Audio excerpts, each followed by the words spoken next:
good afternoon, good evening, good whatever time of day it is. Thank you for tuning in to Conversations with Dr. Don.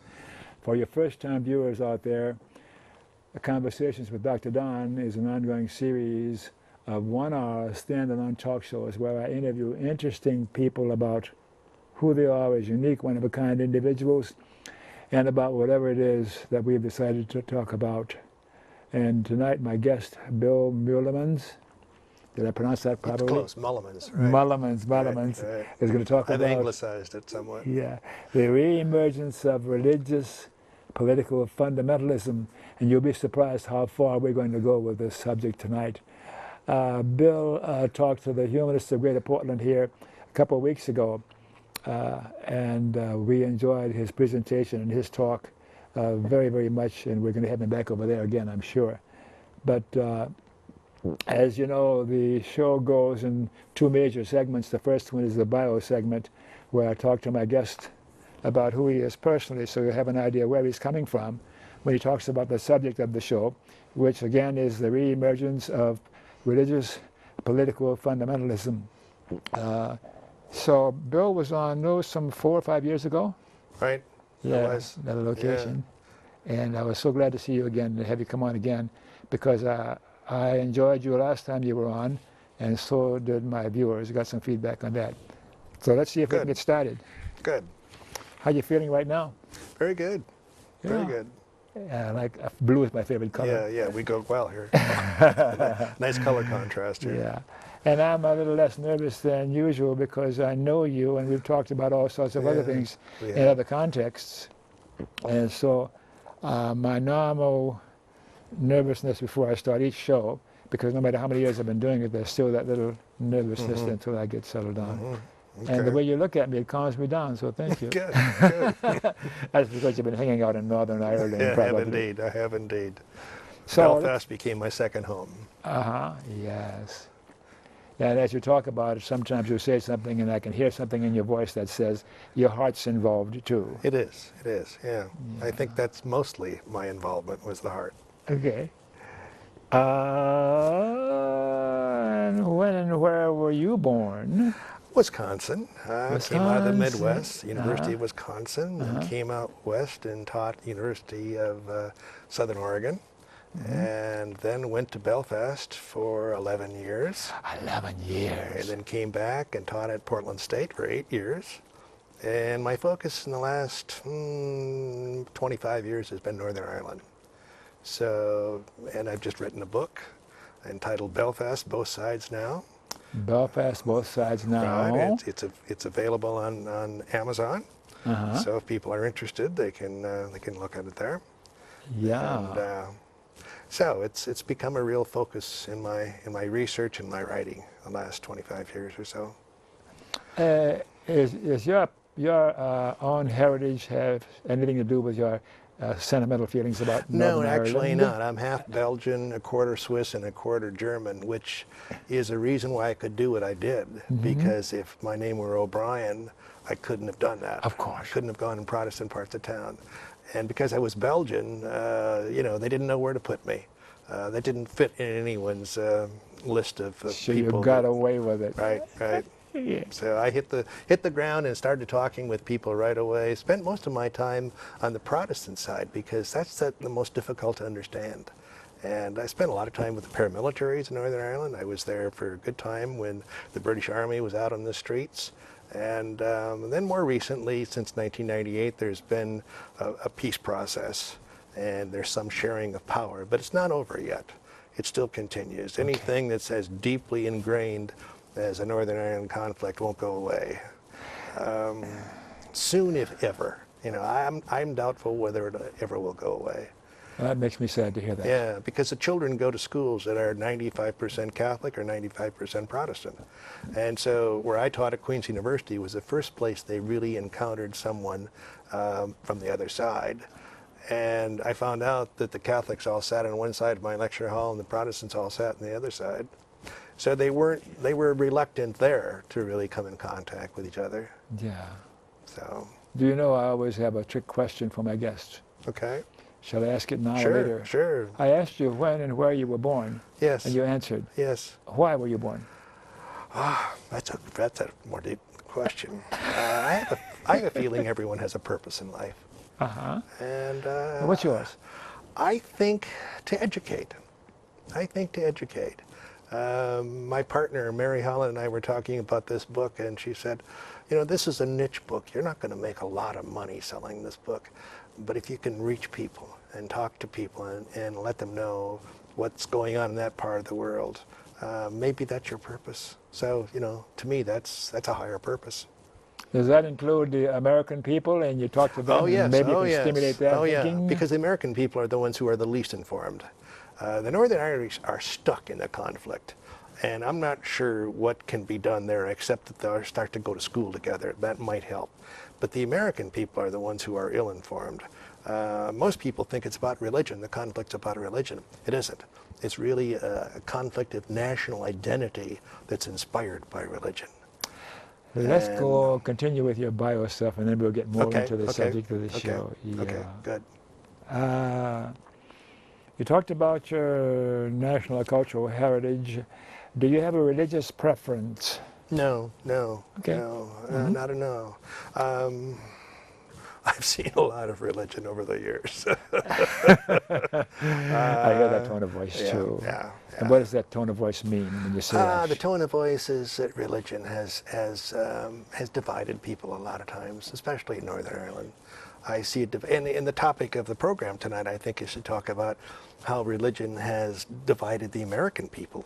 Even though we may not think of the conflict that we're dealing with between liberals and conservatives, Democrats and Republicans, there's a religious element to it. There's an elephant in the room. There is indeed an elephant in the room. Oh, Yeah. okay. We know you're a PhD. I am.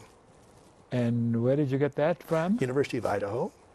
Yeah, and I came to Oregon in 1964. So I've been at this game for a while, some 40-some years. I wanted to remember a question or two based on the bio you sent me, and I was very impressed. Yeah, we're going to be talking about fundamentalism, and I was going to indicate that fundamentalism really is it's what the topic of division in American politics is all about, because fundamentalism comes about because people are divided and take very orthodox doctrinaire positions in politics. And what's happening today in American politics, and I think in Northern Ireland politics as well, is that people's situation is divided to the point where they have almost a religious zeal in taking positions, and fundamentalism really comes about as a response to change, and change is happening very quickly in Northern Ireland and around the world. And when people are challenged by change, they often dig in their heels. They often hunker down, and I think that's what's happened in American politics. You know, if you look at fundamentalism, you might look back, for example, 1925 to the Scopes trial. Yes.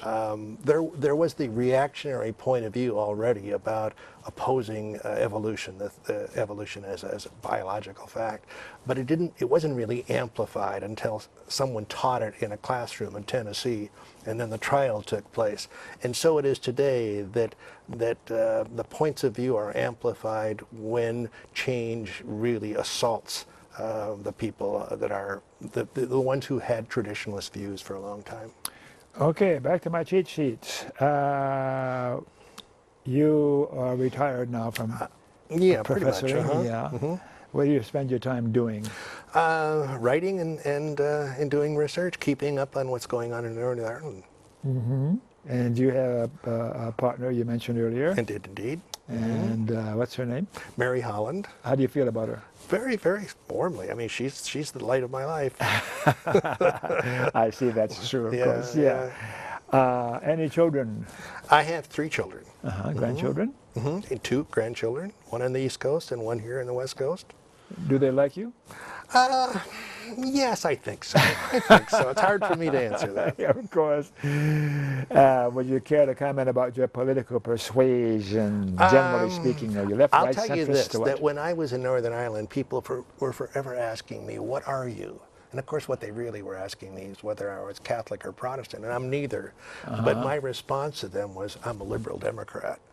And they didn't know how to really take that. And I told them, I don't either anymore.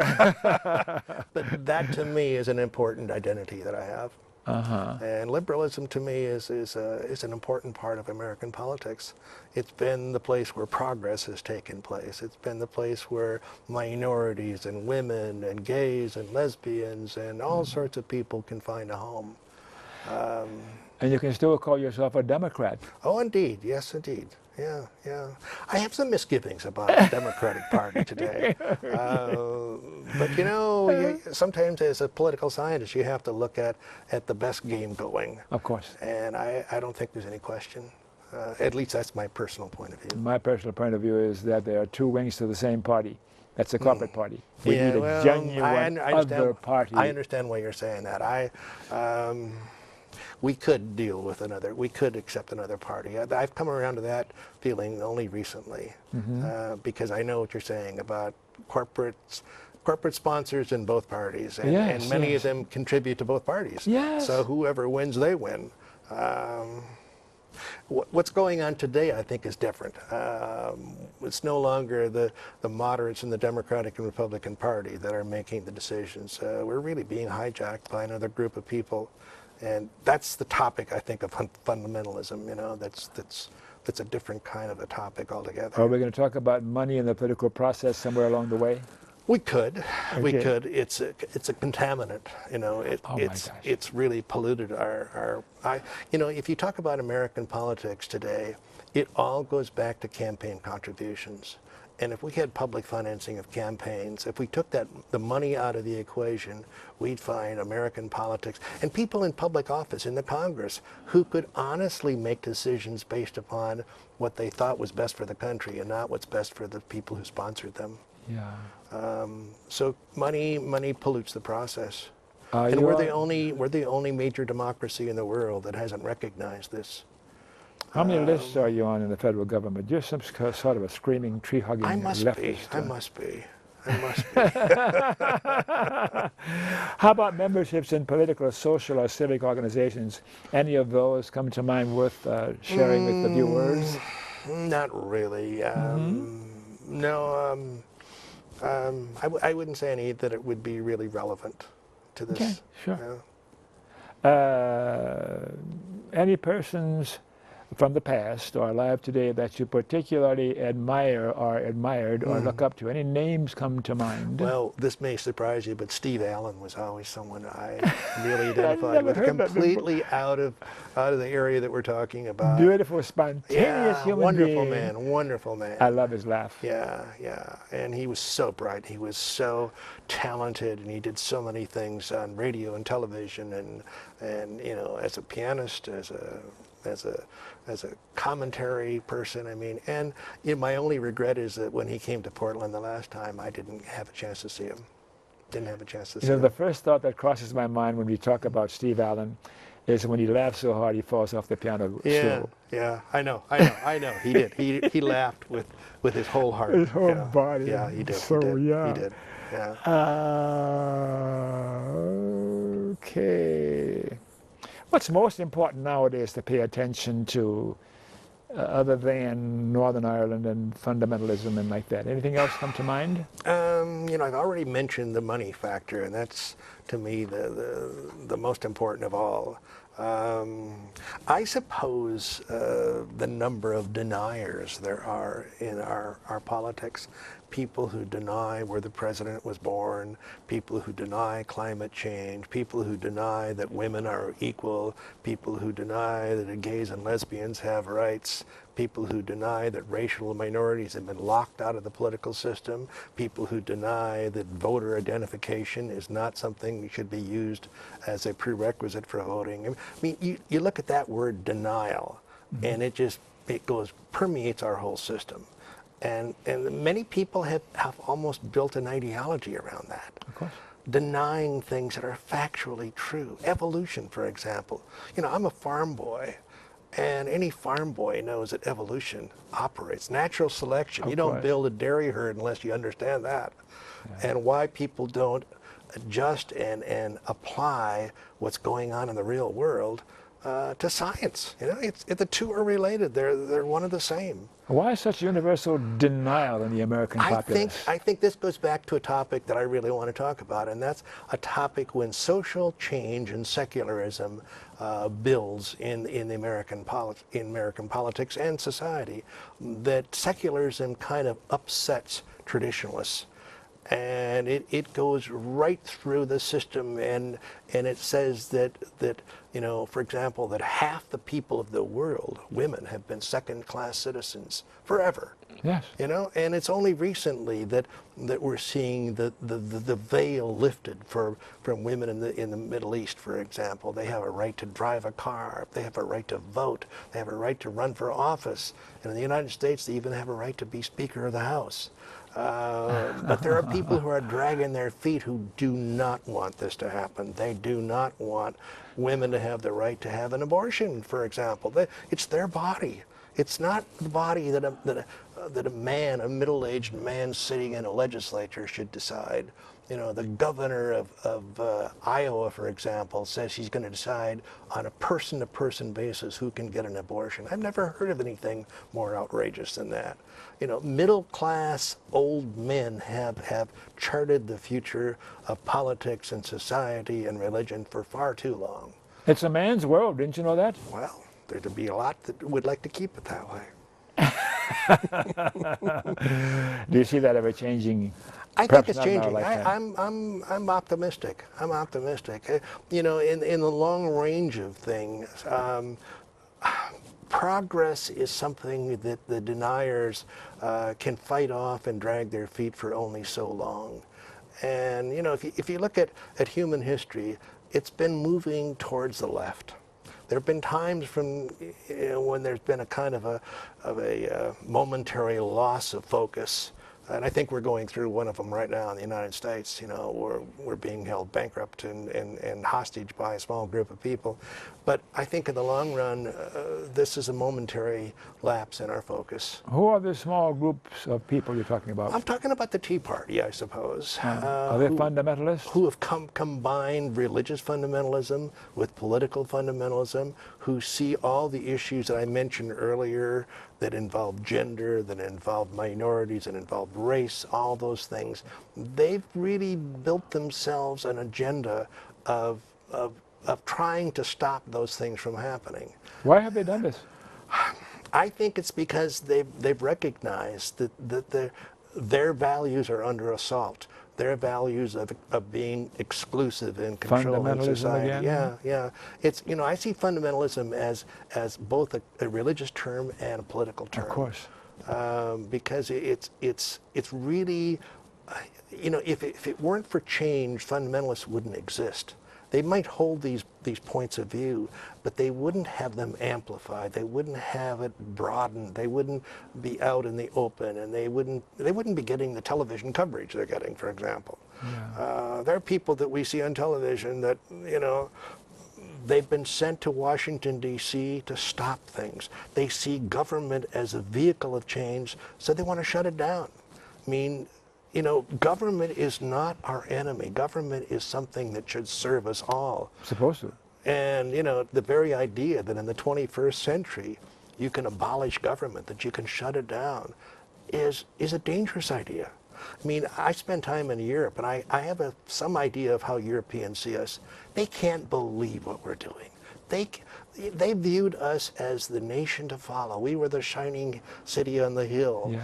And, you know, when I was in Ireland, I used to see people that loved American movies. They loved the story of the American who rose from poverty, who became, you know, a successful person. And now they're looking at it and they see that the train has gone off the tracks. Mm-hmm. We're no longer what we used to be. And I think of my Irish friends, both sides, Catholics and Protestants, who are just shaking their heads in unison. They can't believe what's happened in the United States of America. I'm not sure my next question fits in where the conversation is going now, but it's been lingering as I've been listening to you. Okay. The question is there such a thing as a fundamentalist human, a humanist rather? Is there a fundamentalist faction in humanism? When I think of fundamentalism, I think of something that's not very flexible, that's very dogmatic, that's uncompromising, that's literal, that's that closes doors, that stops progress and change. The very idea of humanism, I think, is the opposite. It's expansive, it's growing, it's open, it's not dogmatic.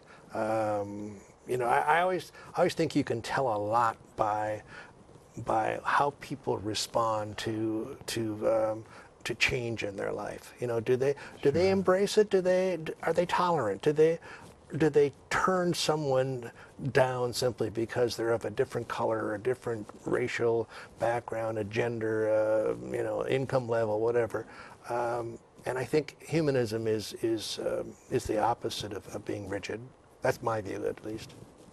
Okay, we're really jumping ahead pretty good here. So maybe we should move into the main body of the discussion, and that'll be more than a half an hour to cover it. And that's good. So can we take a break in the control room right now, Mr. E, my director? So the mic.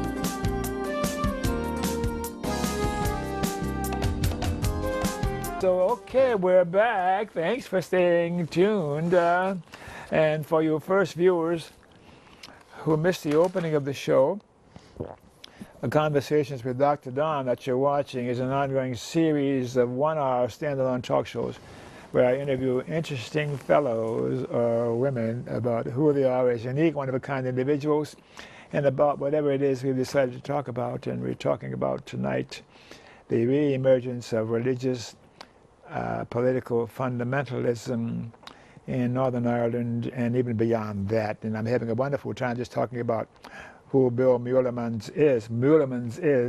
And now let's talk about the subject of the show. And I got some questions that we formulated before we started. And we're going to follow these as an outline. And we can just free flow because you're so free flowing and so natural anyhow. It's delightful to just visit it's with fun you to be here and experience you as we're talking. Yeah. Yeah. So your area of focus is the conflict in Northern Ireland. Right. Tell me why the topic of religious/political fundamentalism is related to that conflict. Okay, let me start off perhaps with maybe 2 or 3 minutes on how Northern Ireland came to be. Please. The British, of course, colonized Ireland, and the Irish resisted. And finally, in 1921, the British drew a border and left the 6 counties in Northern Ireland to become a part of the United Kingdom, and the 23 counties to the south were to become a part of what we call Ireland, the Republic of Ireland. This is the Ireland. Right.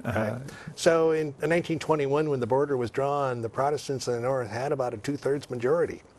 And they imagined that they would always have that majority, but they used complete power to repress the Catholics. This is a factual matter, it's not a matter of opinion.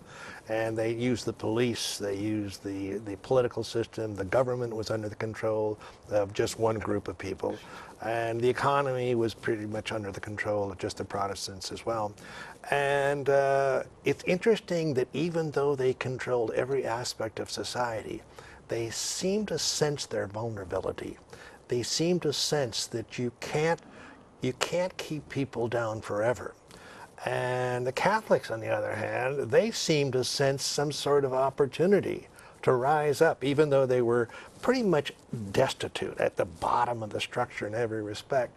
So in the 1960s, when the American Civil Rights Movement was going on here, the young Catholics in Belfast, especially Belfast, were starting to sing "We Shall Overcome." And They actually sang that They did indeed. song. They sang the song, and they took their cues from us. And the Protestants, who could have responded, I think, affirmatively to that, they could have made some changes, and I expect the Catholics would have been content to stay under, British rule forever. Sure. But that habit of being repressive stuck with them. They dug in their heels. They became fundamentalists in a sense. And the jackboot of the police came down hard on the protesters. And so you had the beginning of the Troubles in 1969, and 40 years of violence where over 360,000 people, 3,600 people were killed and some 40,000 people injured. And, it really hasn't ended. It's left deep scars on both sides.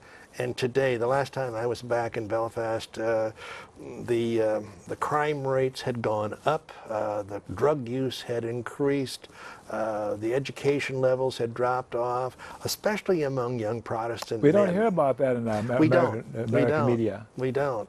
The kids are dropping out of school, especially in the Protestant side. They don't have any qualifications. They don't have any chance for a job. And There's no jobs for them? No, not really. No, and Belfast has sort of, it had a reputation. It had a problem with reputation before, and now that problem has kind of returned because there have been some riots this year over whether or not the flag is the British flag, the Union Jack, is going to fly over City Hall, and there have been some problems about Protestant groups marching through Catholic neighborhoods, and it just sort of it's gone downhill again. And it's really troubling, and many people are leaving. Those who can afford are leaving. Where are they going to? Most to Britain, or to Canada, or United States, or Australia. And it's taking its toll more heavily with the Protestants because they're saying, in effect, even though we've been here for 400 years, some of these families have been 400 years, they still feel like they're settlers. They still feel like they're kind of temporary. After all those years. Yeah. So the situation there is the Protestants kind of holding on and digging in their heels and opposing change. And the Catholics, on the other hand, are the powerless, the former powerless, and they've been gaining power. They've been gaining more representation. Their education system is better, and it's kind of a teeter-totter relationship where one side is going down, the other side's going up, which is terribly unfortunate because both sides should be going up. What about in international relations with Great Britain, England, and the rest of the other countries in the world? The British, do they have Catholics and Protestants in their military? They do, but when you were talking about the rest of the world, I was thinking about this fundamentalism is really kind of the classic response of people who have been colonized, whether it's Asia or Africa or South America or the Middle East. It's people who have been under the thumb of a colonial power that have found out that the world is a different place than it used to be. The internet, modernism, cell phones. I was reading the other day about people fighting in Syria. Their families are living in Jordan, and they go off to cross the border and fight. But this one woman said, "My husband calls me about every 4 hours on his cell phone, so I know he's okay." That's incredible. Incredible change. And the word is out on the street that you can rise up. And the best example I think of this was the Arab Spring. I mean, you saw an incredible change taking place, not all for the interests of the United States, unfortunately. Of course, yeah. Because the world is a more complicated place, and sometimes this matter of religion and politics is combined, and it becomes a new form of warfare. Peter Ustinov said that war is the policy of the rich against the poor, and terrorism is the policy of the poor against the rich. And so you're seeing the powerless people of the world using different kinds of warfare than ever before.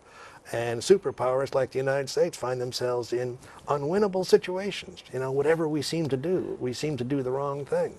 And the rest of the world is watching us. You know, I remember, I'm old enough to remember the end of World War II when we were the good guys. Yeah. The Berlin airlift and all sorts of things that were happening that could make us feel that we were standing up for freedom around the world. It's not that way anymore. Digressing for a moment. Sure. The Arab Spring. Right. With what's still going on there since the beginning of the Arab Spring, do you think that those separate countries are going to achieve some degree of autonomy when things calm down there? Or do you think that American influence is going to be behind the scenes working to be sure whatever administration comes into power in Egypt or any of those others will be supportive of American hegemony? No, I think the genie is out of the bottle. And country, I don't think we have that many friends abroad, including the Europeans, and certainly not. We have drones and bases all over the world, and we can put the cork back in the bottle. I don't think so very well. Okay. I don't think so very well. I hope you're right. When I see a drone attack, I think of how they remember that. And that's not how I think we'd like to be remembered, as the country that drops drones out of the skies. It's you know, as precise as those drones are said to be, they still kill innocent people. And there's still something that doesn't fit. And the power of mass non-violence and non-cooperation can supersede. Yeah. Oh, you're giving me a little more hope. Thank you. Oh, well, I don't know. I don't see these parts of the world settling down into nation states again for a while. I think they're breaking up into fractions, into competing segments. I mean, if you look at Somalia and Mali and other parts of North Africa and the Middle East, you know, you have many nation states that are still sitting on top of you know, all sorts of different minority groups. If you think of what the British did when they cut the Middle East up, and, you know, drew these straight lines that didn't seem to recognize that there were religious factions, ethnic factions, many of whom had centuries of animosities towards each other. Anyhow. Yeah, and you know, and they're still there. They're still there. You know, and I'm not an expert in the Middle East, but I know enough about it to know that you're not going to have states like Syria and Jordan and Iraq and Afghanistan and Pakistan continue in the foreseeable future without a lot of pressures to break down and to build these smaller states, ethnic groups. As in the former Soviet Union? Yeah, that's another example of things falling apart. Another example where repression didn't work for the long run. You know, the left and the right doesn't have any lock on righteousness. They both make terrible mistakes. And repression is something that doesn't last. It doesn't last. You know, people are going to rise up, especially in the day and age that we live in. You know, the internet has been the vehicle of passing ideas and information and aspirations all around the world, and you can't keep the lid on any longer. I mean, I don't think we recognized when the internet was created what it would be politically and ethnically. The lid was kept on for hundreds of years as far as slavery is concerned, and the lid is still being kept on women's freedom too. That is true. And yet there are instances, from your point of view, where the lid was not it's secure. Not secure. It's not secure. Not secure. Yeah. Yeah. Oh, you give me hope. Yeah. Well, I think, you know, hope. Maybe sometimes we can make some differences in the world. You know, every once in a while you hear about some people that spend time abroad and spend time trying to inform others as to, you know, the principles of democracy. It's democracy is still the best idea that's ever come down the pike, you know. But it may not be I don't think we can export democracy all over. I don't think there are some nations right now that are ready to have democracy.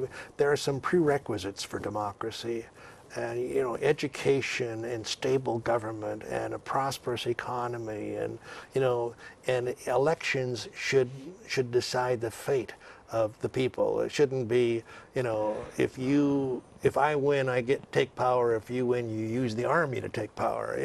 But first, we need to have revolt or revolution in those states you're talking about. Yeah, and then start building from the ground up. Yeah. Shall we go to the next question? Okay, surely. Yeah. What is there in Northern Ireland that makes one group, the Protestants, want to hold on to the past? Okay. The Protestants have a long association with being British. They regard being British as the most important identity for them. Yes. And the flag. And the past for them is more important than people in London or in Edinburgh, because the Protestants in Northern Ireland identify with helping win the war in World War I, World War II. They see themselves as being great patriots, helping the British cause. And the past is really almost all they have, because it may not be widely known, but the British would leave tomorrow if they could. They'd leave. Northern Ireland is a drain on the public treasury in London. And the British would leave them behind if they could. And in fact, the Northern Irish Protestants are like orphans. No one wants them. And to some extent, the Northern Catholics are orphans, because the South, Dublin and Cork and Galway, doesn't really want them. So here you have two peoples, just 1.5 million people all together, living in a fairly small part of the world, who are stuck in a chorus of opposing each other. And there's no means of self-sufficiency or independence. They can't have work. The work part is a problem. And then, things like flags. As we speak, there's an American named Richard Haass, who's the chairman of the Council on Foreign Relations, who's over in Belfast right now, trying to deal with the past, with flags, with parades, and he set a deadline of Christmas of 2013. But nearly everyone is saying, he's on a fool's errand, I mean, if it couldn't be settled in hundreds of years, what is he going to do between now and the end of 2013? But it's a tough job. So that's the past for the Protestants. Yeah. What's the past for the Catholics that they're holding on to? For Catholics, they're not holding on to the past so much as they're, 9/11 was a big deal for Catholics, because it showed the IRA that they had to close down their guerrilla campaign. The IRA couldn't fight the battle. They'd go on as far as they could with violence. And since then, on the Catholic side, they've really been very adept at politics, regular politics. Elections and campaigns and education and consolidating their people, getting their people unified under some objectives. So unfortunately in Belfast, while a lot of problems are happening on the Protestant side, the Catholic neighborhoods are noteworthy for their silence. They're just quietly watching and waiting their chance to edge ahead and make some progress and gain some greater support. So, time seems to be on their side. And the Protestants know this, and this, of course, is part of the problem.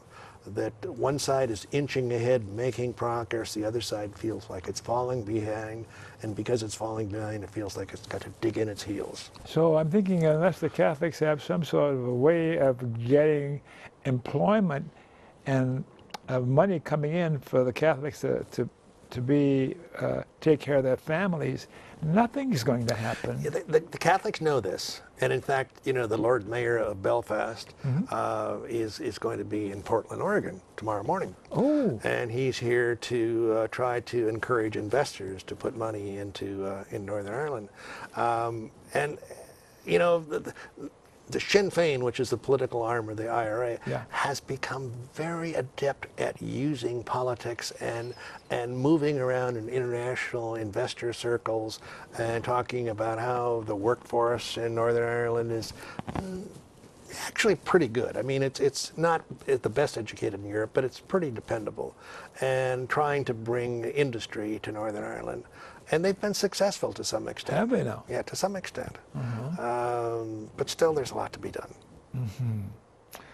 Okay, shall we move on? Surely. Holding on to the past.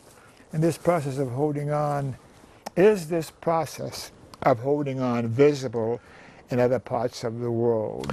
I think it is. I think, as we indicated a little while ago, we were talking about colonialism. Colonialism is holding on. And the world has changed in the last 40, 50 years. Since the end of World War II, the old colonial empires are gone, or pretty much gone. There's one remaining, Northern Ireland. No, it's the U.S. Oh, in U.S. Imperialism, I suppose. Yeah, you could say that. You could indeed, yeah. But the holding on process is something that does not bear fruit very much in the world anymore. As you said earlier, the world used to be a stable place where information did not move very quickly between different people. It's not that way at all.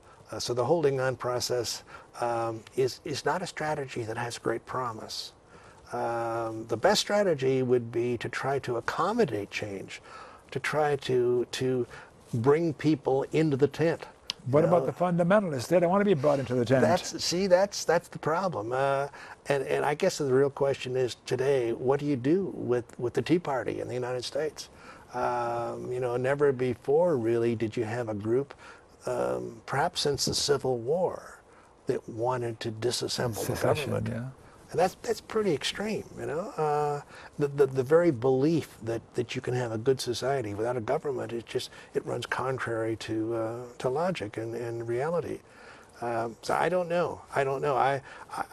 Here's my personal point of view. I hope that the American people are watching and taking note of what's happening, and that they'll start electing moderates from both parties. Only if you get the money out of the political process. Only if you get that out. That's right. And where do we start with that? Constitutional amendment? Surprisingly, the money now is more from the few billionaires that support more extreme parties. The Koch brothers, for example. 1% of the top 1%. Yeah. But Wall Street is alarmed by what's going on. As everyone knows, it's watching politics. Wall Street sort of funded these people in the election of 2010. Yeah. And now they've created a dog that they can't control. They thought they could add 5 or 10% to the Republican vote, and that they wouldn't have to put up with these people. But these people are now running the show. The monster they've created, gerrymandering. Yeah, and that's true. That's true. The gerrymandering that's taken place has given them almost a permanent hold on things. So these religious and political conflicts seem to be happening more and more in many parts of the world. Is there any particular reason why they're happening now? I think modernism. Modernism and technology. We touched on this a little while ago, talking about the internet and cell phones and all sorts of things. But, people move so quickly between nation states, and, the cat is out of the bag. And technology is going to increase that factor in the future. It boggles the mind to know what it's going to be like 10 years from now, 15 years from now. And people in the Middle East and Africa are going to be moving right alongside of us. We used to be in a position where we had the advantages in technologies and universities and research. And the Chinese are talking about how we can get the United States out of the world, out of the dollar is no longer perceived as being the reserve currency around the world. So it's a whole new ball game. And I think most people recognize this, but maybe haven't thought of it in terms of a worldwide movement. It's not just something happening in the Middle East and Africa. It's happening all over. I still think we're going to need boots on the ground. I should have another analogy, a way to talk about it. Thinking of Gandhi and Martin Luther King and women's suffrage and right to vote. It took people non-cooperating, taking to the streets in order to affect serious, lasting change. What's it going to take to make this kind of a... You know, sometimes the people who have some view, some understanding of what's going on, have to reach out, because I don't think the other side's going to reach towards us.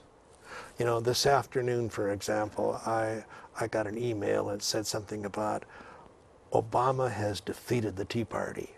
And I thought, what a terrible thing to say. I mean, that's like waving a red flag. There's no accommodation in that kind of a comment. That you should be talking about ways you can take some people and give them some appreciation for your point of view, and some understanding, some feeling that you can work towards unity. And the media creates this kind of adversarial relationships. I know. And what's the purpose of the media? Let's you and him fight. And that way you won't be a unified resistance to my domination and using you. And sometimes the media says, okay, we've got to give both sides to this.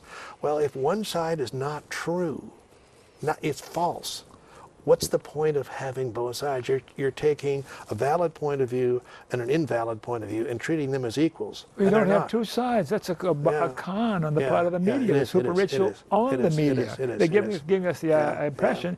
You've got Newt Gingrich now and Karl Rove as spokespersons, as though they're objective political people on Fox News. And I think even on CNN they've got one of those extreme right-wingers.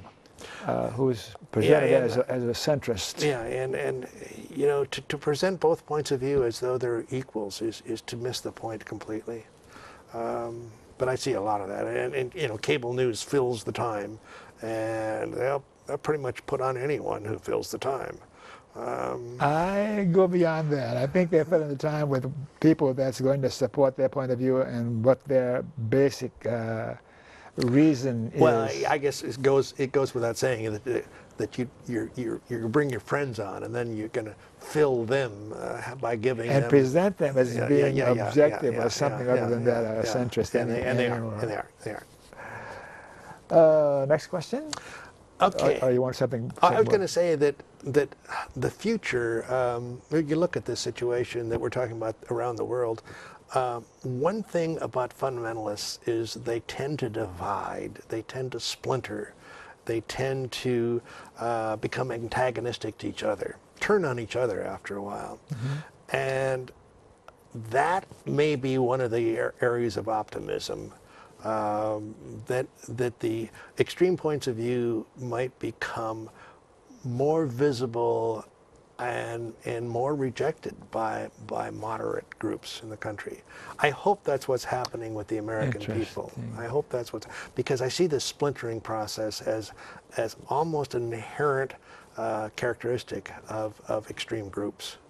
I used to spend a lot of time with real extreme groups like the Klan and others, and I was amazed at how much they hated each other, how much they disagreed with each other, that they saw a person who used to be an ally is now being an opponent, as being someone they wanted to get rid of. They want not just oppose, but eliminate, you know, using violence against them. And so you've got this built-in kind of animosity that you get. Essential unhappiness. It is unhappiness. It is. There's not a lot of satisfaction there. You know, when I was in Belfast, I used to go to Ian Paisley's church, and most people I think have heard of him. And I used to like to watch the congregation, because they were what I call thin-lipped people. They're like this, you know, and I never saw them smile. And they talked about painful things. And Paisley talked, for example, about, he said one day or one evening, he said, "You've all put your finger on a hot stove. You know what that's like to feel that pain. Now imagine yourself having your whole body with that kind of pain. Now imagine it forever, for eternity." And that's what hell is like. And these people were listening and watching and taking it in. And they seem to need that. They seem to almost enjoy it. Say a few words about Ian Paisley. Okay, Ian Paisley is a free Presbyterian, and Presbyterians in Northern Ireland are not like Presbyterians in the United States. They're far to the right, And Paisley was the founder of his church, and he was also the founder of his political party. And in some ways you could say he really started the conflict, because in 1966, some Catholics on the Falls Road, which is a Catholic part of Belfast, had an Irish flag in a window. And Paisley said to the police, if you don't take that flag out of that window, I'll take it out. And the police said, it's not just a flag, it's not a big deal. Well, they took it out and 6 people were killed in the riots that started. And the riots then continued from 1966 up to 69 when they really got out of control. And then Paisley, strangely enough, when he was in 2007, he kind of had a turnabout. And here he was, the epitome of resistance and the epitome of fundamentalism on the Protestant side. He decided to share power with the Catholics. And he became the first minister of Northern Ireland.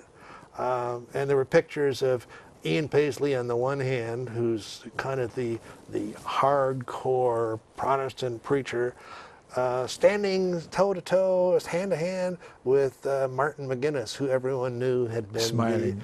well, he was not only smiling, but he was the former chief of staff of the IRA. So here you had the hard men on both sides coming together. And so, Paisley's made some contributions. He may have started the war, but he probably played some role in ending it as well. Do you see something similar happening in Washington, D.C.? I don't know. I'd like to think there is, but being people making amends and coming together? Yes. No, I don't. Why? I think, as long as you have people who see government as an enemy, as something they want to abolish, I don't think you're ever going to have any kind of a peaceful exchange between interest groups. There has to be some change in that before I think there's any accommodation in the future. Radical thought. Yeah. Part of the reason, a big part of the reason of this circus going on in Washington, D.C. is because Barack Obama is black. I think you're right. Absolutely. No one talks about that. No one talks about it. I kept asking myself, what is so terrible about the Affordable Care Act? What is so terrible about poor people getting health insurance? What is there so terrible about people being able to afford some guarantee that they won't be bankrupt by medical costs?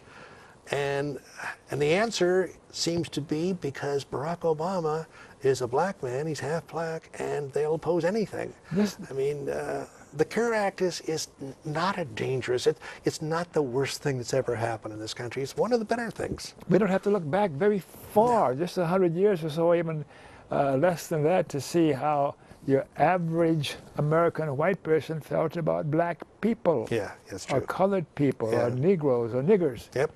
That isn't very far back. No, That's still residual It's in still so there. many people. It's there. And a lot of people who think it's all gone away, and we don't need affirmative action or whatever, underneath they still harbor that deep-seated resentment. Yep.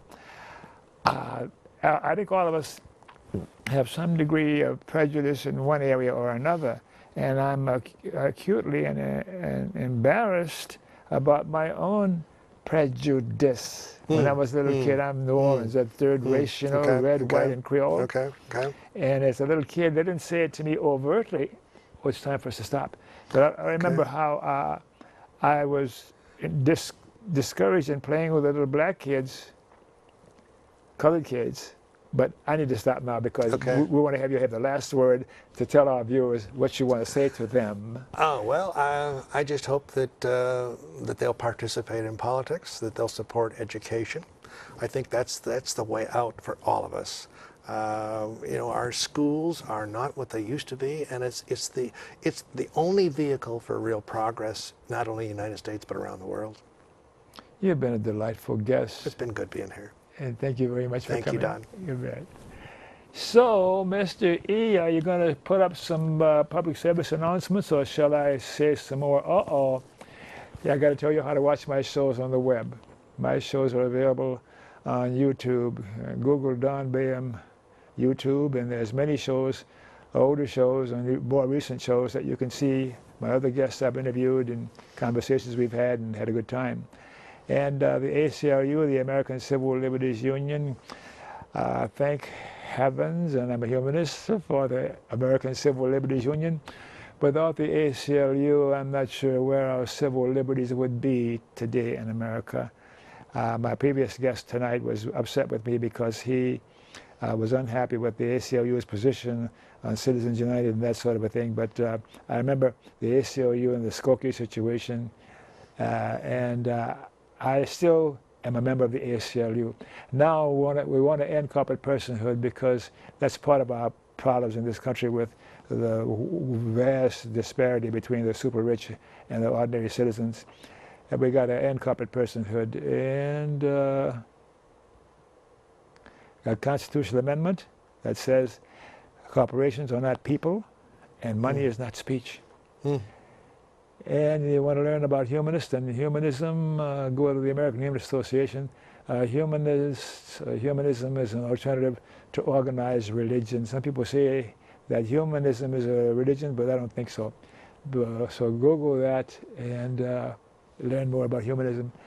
And the Alliance for Democracy is a wonderful organization that works on political and social issues on the national level. The Portland chapter is very active. And go to the website, www.afd-pdx.org, and learn what we're doing locally on political and social issues here in Salem and in Oregon and the rest of the country. And my friend David Delk has the Populist Dialogues. Go to that website and check on AFD videos. He has half an hour interviews of people of interest. So go there and see what AFD videos are about. And now I got to remember to tell you about KFC, not Kentucky Fried Chicken. Dr. Don's KFC, kind, friendly, and charitable. Be kind, be friendly, and be charitable to you too. And you too. Very good. And you too. Thanks again for watching. So I'll talk to you next time. Good night.